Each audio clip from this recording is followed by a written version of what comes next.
Բարև ձեզ, այսօր մեր տաղավարում հյուրընկալել ենք բիզնես խորհրդատու Արեն Ապիկյանին, բարև ձեզ։ Շնորհակալ եմ մեր հրավերն ընդունելու համար։ Պարոն Ապիկյան, երեկ իմացանք, որ Սոտքի հանքավայրի մի մասը լինելու է Ադրբեջանի կողմում, մյուս մասը Հայաստանի։ Ուզում եմ իմանալ, թե հիմնական վտանգները, կորուստները որոնք են լինելու մեզ համար։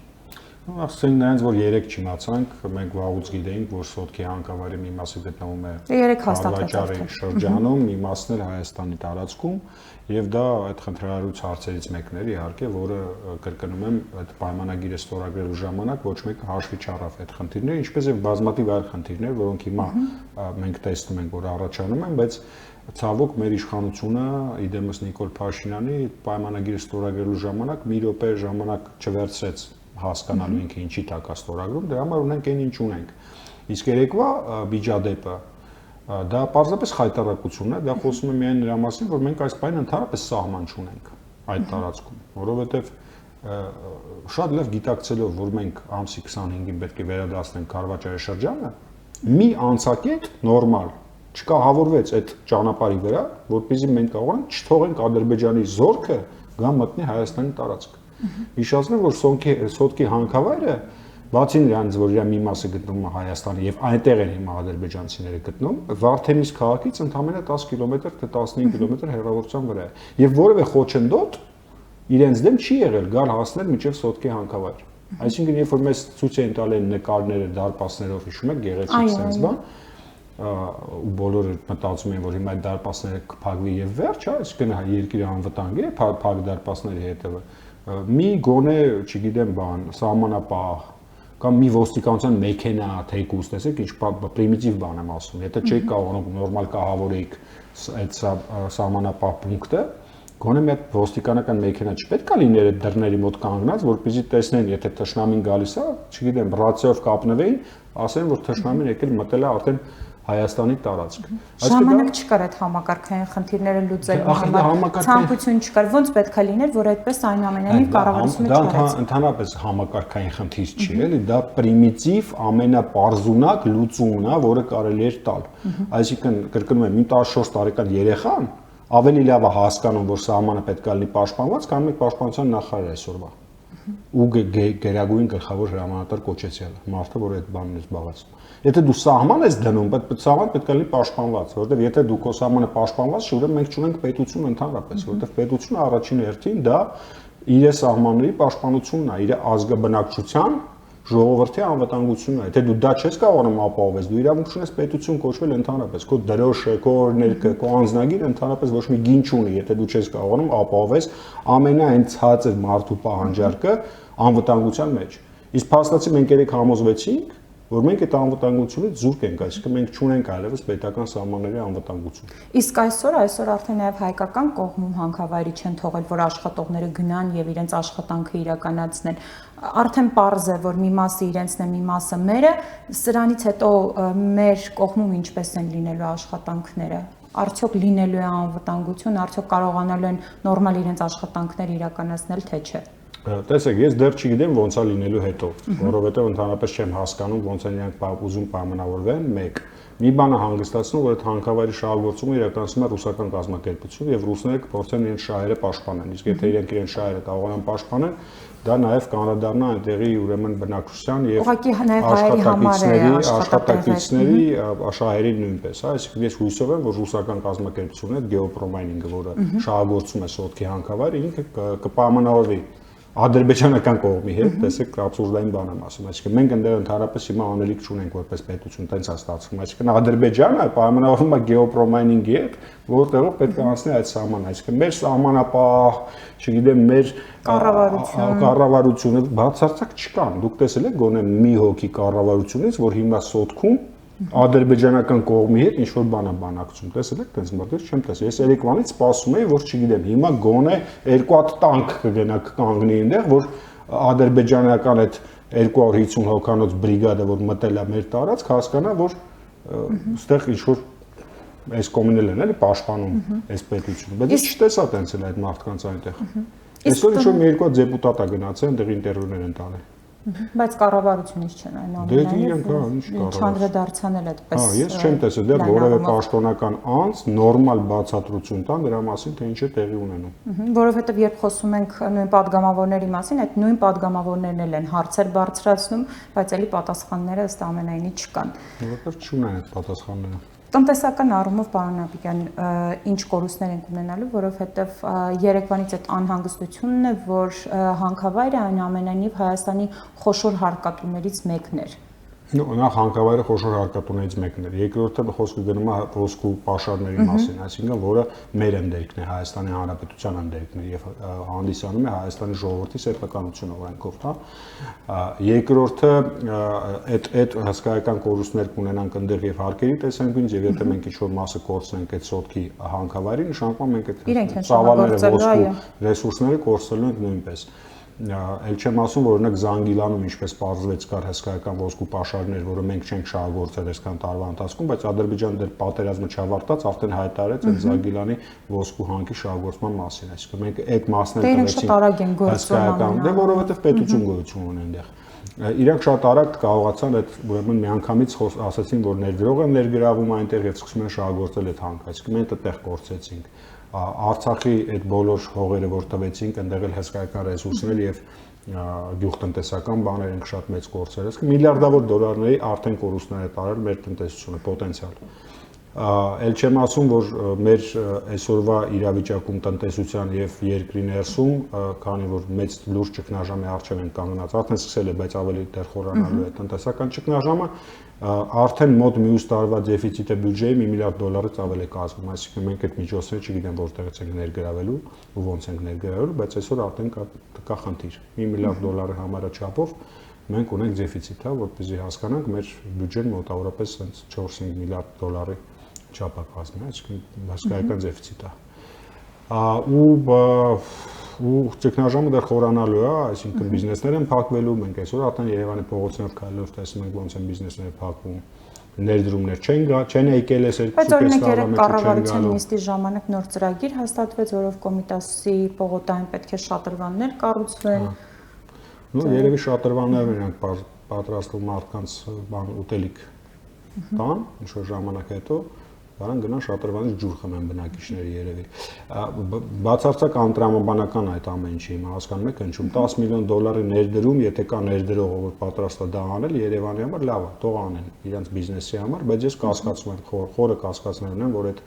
նախագիծը կիրականանա մոտ ժամանակներում։ Այսինքն սա եւս դասվելի է մյուս ծրագրերի, այն ներդրումների, որոնց մասին սկսեցին խոսել, բարձր ամբիոններից։ Ներդրողները որպես կանոն ապուշ չեն։ Ներդրողները կարողանում են հաշվել, հա, իրանք գիտեն, որ իրանք ներդրելու են այսքան գումար եւ այդ գումարից իրանք այսքան օրինակ փող կաշխատեն, հա,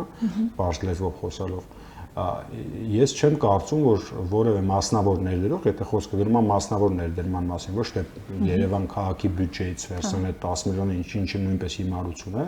այդ մասնավոր ներդրող տեսնելով այն ինչ որ կատարվում է Երևան քաղաքում, ընդհանրապես Հայաստանում հիմա, կգնա այս բանին այդպիսի ներդրումների։ Արցախում մենք ինչ կորցրեցինք, պարոն Ապիկյան, եւ հիմնականում որ համակարգերն էին, որ ամենաշատը տուժեցին։ Արցախում մենք ասենք նրանց որ կորցրեցինք Կամ ինչ է մնացել, եթե այդպես Արցախում մենք գործենք հայրենիք, պետք է դրանից սկսել, այսինքն մինչև գալ հասնել իր տնտեսական էֆեկտներին բացասական, մենք գործեցինք առաջին հերթին հայրենիք, մարդիկ գործեցին իրենց տները, իրենց սեփականությունը, իրենց նախնիների գերեզմանները եւ այլն, հա, մենք գործեցինք բազմային մշակութային կողթողներ եւ այլն, այսինքն սկսենք այդ ամենամեծ կորուստը, որովհետեւ տնտեսական կորուստը վերականգնվող է որպես կանոն, հա, ճիշտ քայլերի դեպքում, բայց այդ կորուստները, որ մենք ունեցանք, դրանք վերականգնվող չեն։ Այսինքն ես չգիտեմ ինչ հրաշք պետք է հիմա լինի, որ մենք կարողանանք այդ ամեն ինչը մեր չորձով հետ բերել։ Տնտեսական էֆեկտը այդ եմ ասում, մենք հսկայական, չգիտեմ, հողատարածքներ տվինք, որոնք արոտավայրեր էին, այգիներ էին, դաշտեր էին, ջրային ռեսուրսներ էին շատ մեծ, այնտեղ կային հիդրոէլեկտրոկայաններ, որոնք օրինակ Էլբաջարի, Քարվաճարի շրջանում մենք մեծ բաներ ունենք, ներդրումներ ունենք էներգետիկայի մեջ արած, туриզմի մեջ ներդրումներ ունենք արած, չգիտեմ, փոքր հյուրանոցներ էին, ռեստորաններ էին, կաֆեներ էին, եւ դա փոքր բիզնեսի մասին է խոսքը գնում առաջինը, բայց մեկը դա ինչ որ մարդիկ էին, ինչ որ աշխատատեղեր էին, ինչ որ թեկուզ եւ ոչ շատ մեծ հարկային միջոցներ էին։ որը մենք ամեն չթողեցինք, այսինքն, չգիտեմ, հայտնի կատարող գինին, որը Արցախի լավագույն գինիներից է, դրա գործարանը մնաց Հադրութում, ամբողջովին կահավորված, այսինքն մենք նվեր տվեցինք ադրբեջանցիներին, որովհետև սեփականատերերը չեն հասցրել իրենց գույքը գոնե մի մաս սարքավորումների հանեն, բերեն, չգիտեմ, Հայաստանում այդ գործարանը բացեն,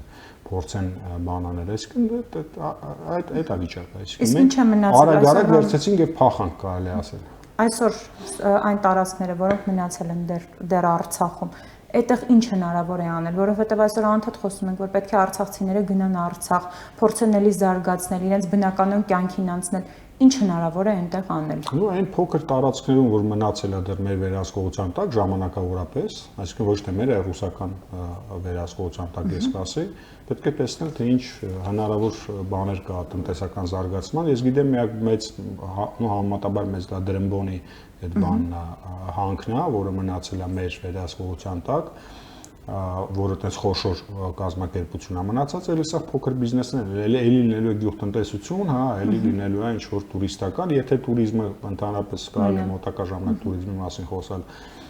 պետք է վերականգնել այդ հնարավորինս վերականգնել ենթակառուցվածքները քանդված, հա,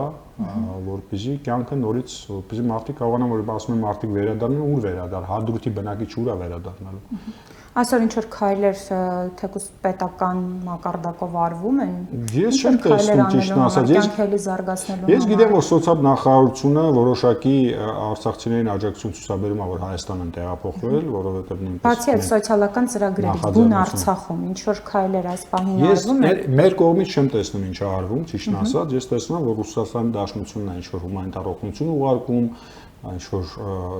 շինանյութ է ուղարկում, ինչ որ բաներ է վերականգնում, չգիտեմ, հերրակա գյուղեր ջուր է հասցում եւ այլն, այսինքն ավելի շատ ռուսներն են անում, քան մենք իրականում այս պահին,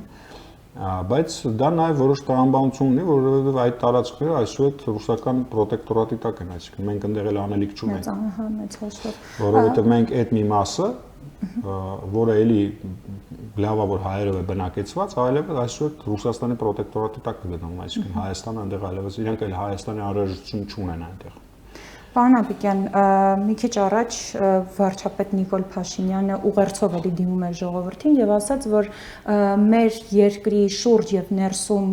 կայունությունը ապահովելու եւ անվտանգությունը ապահովելու համար պետք է ամսի 9-ի համաձայնագիրը իրագործել։ Եվ ըստ էության մենք հերթով կարգով այդ բոլոր կետերը շատ նորմալ կարծես թե իրականացնում ենք, բայց արդյոք դրա իրականացումը ապահովելու է մեր անվտանգությունը, որովհետև կարծես թե այսօր մեր ամենամեծ խնդիրը եւ առաջնայինը հենց անվտանգությունն է։ Մեր անվտանգությունը այսօր ոչինչ չի ապահովում, ասենց ասեմ,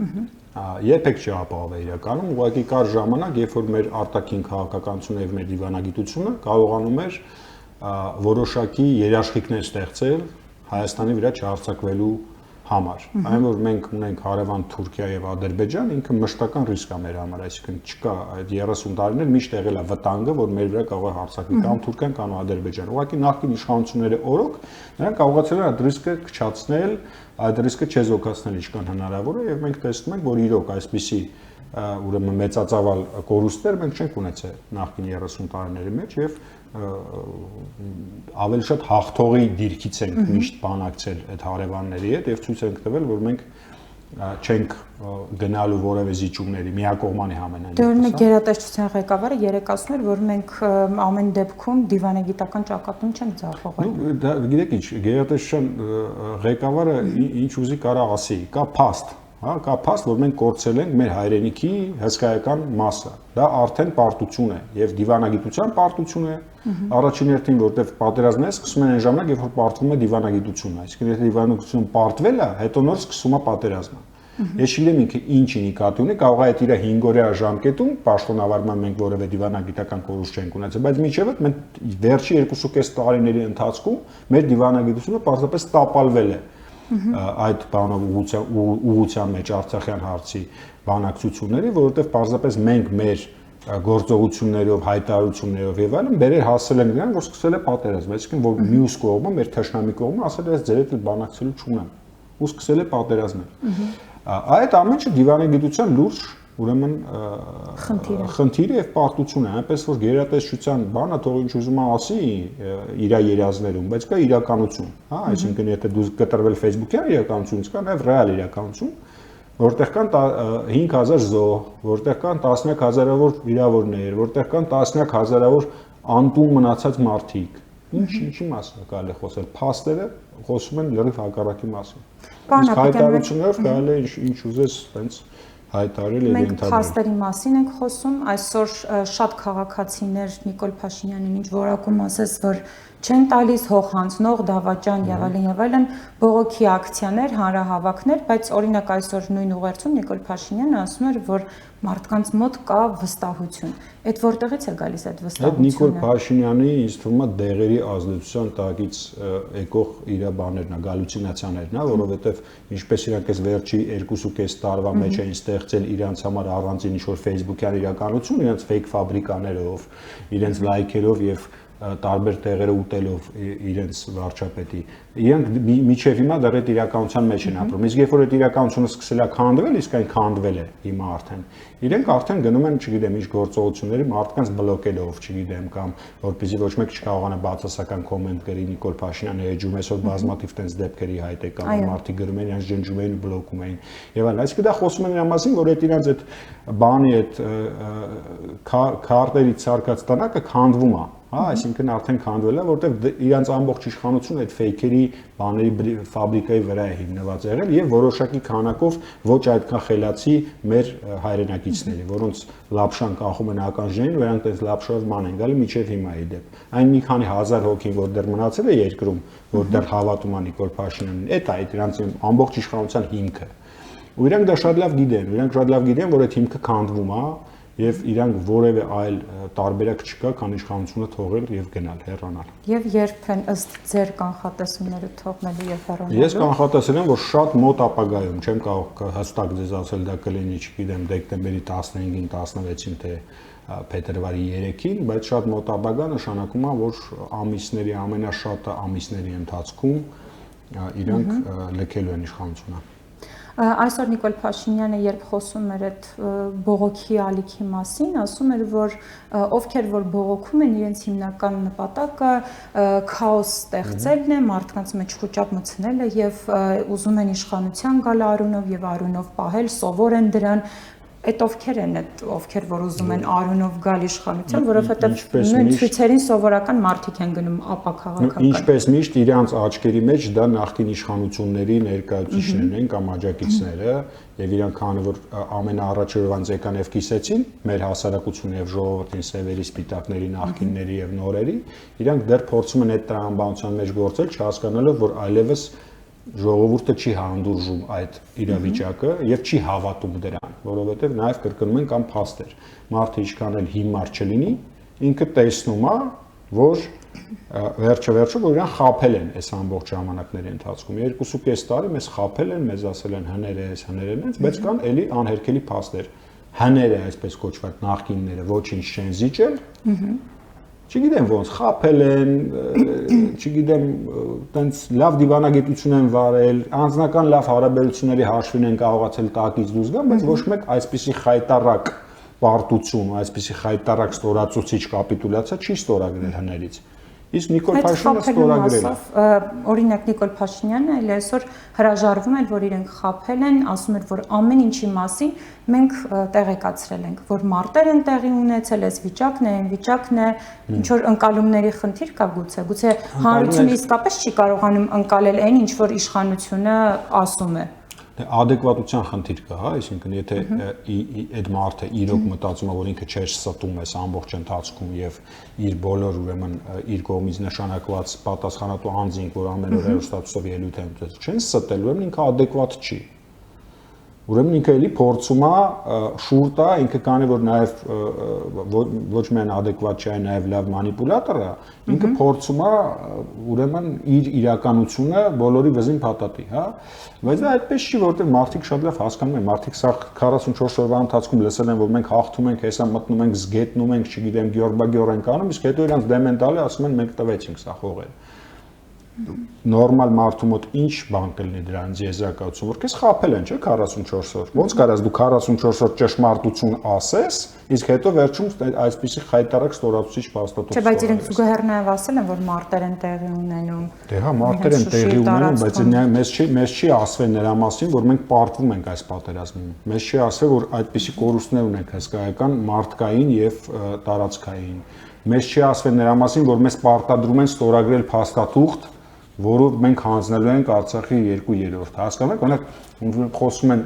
հիմիկվա այս բաները, որ նախկիններն էլ էին պատրաստ գնալ փողզիջումների, որ նախ փողզիջում նշանակում է փոխադարձ զիջում։ Հա, այսինքն երբ որ երկու կողմերը ինչ որ բան զիջում են, ճիշտ է։ Նախկինների ժամանակ, երբ որ խոսքը գնացել է փողզիջումների մասին, հիմնականում խոսքը գնացել է կարգավիճակ հողերի դիմաց փողզիջման մասին, այսինքն Արցախը նախկին լղին սահմաններում ստանում է անկախություն, մենք վերադարձնում ենք այդ մի քանի շրջանը, որը մենք այն ժամանակ որպես ազատագրած տարածքներ, որպես անվտանգության գոտի ենք գրավել։ Դրա համար էլ նպատակը դա էր վերցնենք անվտանգության գոտի, որ հետո նաև կարողանանք առևտուր անենք դրա շուրջ։ Դա լրիվ տրամաբանական հասկանալի բան է գնացել, բանակցություն է գնացել։ Մեր դեպքում, որը փողզիջման մասին խոսքի գնացել, եղել է զիջում։ Փոխադարձ զիջում չի եղել, որտեղ ադրբեջանցիները զիջել են մեզ 0։ Իսկ մենք զիջել ենք ամեն ինչ։ Ավելին, մենք զիջել ենք 7 շրջան միանգամից, իդեպ նախկինների դեպքում 5+2 էր, այսինքն 5+ հետո ինչ որ ժամանակ հետո 2-ը։ Մենք զիջել ենք Շուշին, որը երբեք չէ եղել որևէ փաստաթղթում, մենք զիջել ենք Զանգեզուրով, ուրեմն Նախիջևան Ադրբեջանի հետ կապող ճանապարհ ինչ որ, այսինքն երբևիցե նախկինում այդպիսի բաներ չի բանակցվել, ու ինչքան էլ մեզ հադրուտ, այսինքն մենք ուղղակի տվել ենք։ Եվ նաև Հայաստանով ճանապարհ։ Եվ այսինքն մենք տվել ենք ուղղակի տվել ենք, այսինքն մենք զիջում ենք արել, ոչ թե փող զիջում, հա, այսինքն այն կողմից, որ մեզ զիջել են, կրկնում եմ 0։ Պատերազմի օրերին նաև այնտեղ էր Աննա Հակոբյանը, վարչապետի տիկին, ու այդպես շատ մեծ աղմուկ բարձրացավ, եւ երբ հայտնի դարձավ, որ նա եղել է հրամանատարական կետում, այսօր Նիկոլ Փաշինյանը անդրադարձավ այդ լուրերին եւ ասաց, որ վարչապետի տիկինը այնտեղ է եղել բանակին բարոյական աջակցություն ցուցաբերելու համար։ Այդ ինչ աջակցության մասին է խոսքը։ Դժվար է պատկերացնում վարչապետի տիկինը ինչ բարոյական աջակցություն կարող են դա ցուցաբերել որևէ մարդուն, տարբեր բաներ ենք լսել, բայց չեմ ուզում դրան անդրադառնալ։ Ինձ թվում է Մովսես Հակոբյանը իր մամլոասուլիսում ամեն ինչ ասեց, ինչով է զբաղված եղել այնտեղ Աննա Հակոբյանը, այսինքն դրան ասաց, բայց այսօր նաև արդեն բարձաբանումը կար։ Ես մի տեսակ ավելի շատ վստահում եմ Մովսես Հակոբյանին, ճիշտ ասած, քան Նիկոլ Փաշինյանին։ Ամեն դեպքում վարչապետի տիկին ինչ աջակցություն պետք է ցուցաբերեր բանակին, վարչապետի տիկինը ընդհանրապես այնտեղ չպետք է գտնվեր, եւ պետք է գտնվեր իր ամուսնու կողքը եւ ժամանակին հասցեր իրան հոգեմետ դեղերը այդ ընթացքում։ Իսկ մնացած բոլոր գործողությունները միայն վնաս են բերել։ Պարոն Ապիկյան, եւ ամփոփելով մեր զրույցը եւ ստեղծված իրավիճակը, ինչ հնարավոր ելքեր ունենք այսօրվա այս իրավիճակից դուրս գալու համար։ Մենք ունենք ընդհանրապես մի ելք այս իրավիճակից դուրս գալու համար։ Օր առաջ ազատվել Նիկոլ Փաշինյանից եւ նրա կառավարությունից։ Հետո ինչ է լինելու։ Ստեղծել ժամանակավոր կառավարություն, որը կպատրաստի երկիրը արտահերթ խորհրդարական ընտրությունների, զուգահեռ անցկացնելով սահմանադրական փոփոխությունները անհրաժեշտ այդ ընտրությունների համար, որովհետեւ մենք կրկին չհայտնվենք այս աղետալի վիճակում մյուս ընտրություններից հետո, երբ որ մի պոպուլիստին ուրեմն ու փողոցով բերված ինչ որ անհասկանալի անձնավորությանը կփոխարինի նմանատիպ մի ուրիշ անձնավորություն, դա չլինելու համար մենք պետք է լուրջ աշխատանք տանենք նախապատրաստական։ Եվ կառավարությունը հիմա որ պետք է գա իշխանության, պետք է շատ կտրուկ եւ լուրջ միջոցներ ձեռնարկի կանգնեցնելու նաեւ այս ժողովրդի այս շիզոֆրենիան, որը մենք տեսնում ենք որը տիրում է։ Դա հնարավոր է հիմա անել, որովհետեւ դա իհարկե հնարավոր է, դա ուղղակի պահանջելու է շատ կոշտ միջոցներ։ Օրինակ, սկսենք նրանից, որ պետք է փակել Facebook-ը։ Ինչ որ ժամանակով։ 21-րդ դարում դա հնարավոր է։ Ու ինչքանով հնարավոր է, հա, Ադրբեջանում կարողացել էին փակեն, բազավոր գոյություն ունի տեխնիկական հնարավորություն է շրջանցելու, բայց ամենայն դեպս պետք է անել դա։ Պետք է Սորոսի հիմնադրամը փակվի միանգամից նույն օրը, երբ որ նոր վարչապետ նշանակվի։ Պետք է ընդունվի ուրեմն օտարերկրյա գործակալների մասին օրենք եւ բոլոր ՀԿ-ները, ուրեմն հասարակական կազմակերպությունները, չգիտեմ, ԶԼՄ-ները, որոնք ֆինանսավորվում են արտասահմանից, իրենք պարտավոր են հաշվետու լինեն ազգային անվտանգության ծառայության։ Ազգային անվտանգության ծառայությունը պետք է ստեղծի համապատասխան բաժին, որը շատ խիստ վերահսկողության տակ կվերցնի բոլոր այդ գործակալական ցանցը, որ այսօր գործում է Հայաստանում։ Այս պետք է արմատախիլ անել այդ ամբողջ աղբը, որը կուտակվել է այս տարիների ընթացքում եւ որի մեղապատճառով եւ մեղավորության մեծ բաժին կա այնտեղ, եւ նախկին իշխանությունները ունեն այդ մեղավորության բաժինը, որ աչքա թող են արել, կամ շատ չափից դուրս դեմոկրատ են փորձել թվալ, որ թույլ են տալի ինչ-որ հալաղողություն, եւ քայքայիչ գործողությամբ են զբաղվել այս ամբողջ տարիների ընթացքում եւ դա պետք է հենց այսօր պետք է արմատից դրանց պետք է փոկել։ Դա մյուսը, երկրորդը պետք է կայունացնել քաղաքական դաշտը եւ միջև պատրաստելը մյուս ընտրություններին պետք է պարզ լինի ընդհանրապես քաղաքական դաշտում ով կա։ Պետք է նորմալ քաղաքական դաշտ, որտեղ մենք մնում ենք պարլամենտական երկիր։ Այս պահին պարզ չէ, օրինակ դաշտում ովքեր կարող են լինել։ Ну, նայեք, այս պահում պայմանականորեն հները ու նորերն են նորից իրար հետ մրցում, հասկանում եք, այսինքն առողջ ուժեր, ինչ որ նոր, որ կարան ինչ որ հետաքրքիր գաղափարներով գան, ինչ որ նոր ծրագիր առաջարկեն, ինչ որ նոր թիմ ձևավորեն ու առաջարկեն։ Դե առողջ ուժերը եկան տեսանք ինչ եղավ, պարոն Նապիկյան։ Դե իրանք առողջ չէին, խնդիրը հենց դրանում է, որ այս ուժը առողջ չէր։ Դրանում է հարցը, որ ինքը պարզապես օգտվելով այդ նախկին տարիների մեջ կուտակված բացասական վերաբերմունքով դեպի Սերժ Սարգսյան հանրապետական կուսակցություն եւ այլն։ Այդ էներգիան կարողացավ ակումուլացնի, պետք եղած ժամանակ պայթացնի, հա, այսինքն Ռուբիլնիկով ոնց որ ասում են միացեցին, անջատեցին իրանց եւ իշխանության բերեցին այս աղբակույտին, ասենց ասեմ, հա։ Ու այս աղբակույտը բերեց երկիրը այն եզրին հասցրեց, որտեղ մենք այսօր գտնվում ենք, այսինքն կործանման եզրին։ Հիմա շատ արագ պետք է այս աղբակույտից ազատվել եւ պետք է գա ժամանակավոր տեխնոկրատ իշխանություն, այսինքն որտեղ մարդիկ ընտրված կլինեն ոչ թե անձնական հավատարմության պրինցիպով, ոնց որ միջև հիմա Նիկոլ Փաշինյանն է նշանակում նախարարներ, անձամբ իրանց սիրում են, իր մասին վատ բան գրել է Facebook-ում թե չի գրել, այդ պրինցիպով է ինքը ընտրում մարդկանց։ Եվ այդ տեխնոկրատ կառավարությունը կպատրաստի երկիրը անցնցում ուրեմն արտահերթ խորհրդարական ընտրությունների ու նորմալ իշխանության ձևավորման։ Դա է միակ ճանապարհը։ Բոլոր մնացած ճանապարհները բերելու են ավելի մեծ աղետների։ Այդ ժամանակ կարող է ցնցումներ լինեն, արունել թափվի, ամեն ինչ կարող է լինի, բայց այս իշխանությունը, եթե այս իշխանությունը մնաց եւս, չգիտեմ, կես տարի, մենք չենք խուսափելու այդ ճանապարհից։ Այսինքն միանշանակ մենք ունենալու ենք շատ աղետալի իրադարձություններ երկրում, ինչը լավ կլինի խուսափելի է բոլորիս համար։ Շնորհակալ եմ զրույցի համար։ Ես եմ շնորհակալ։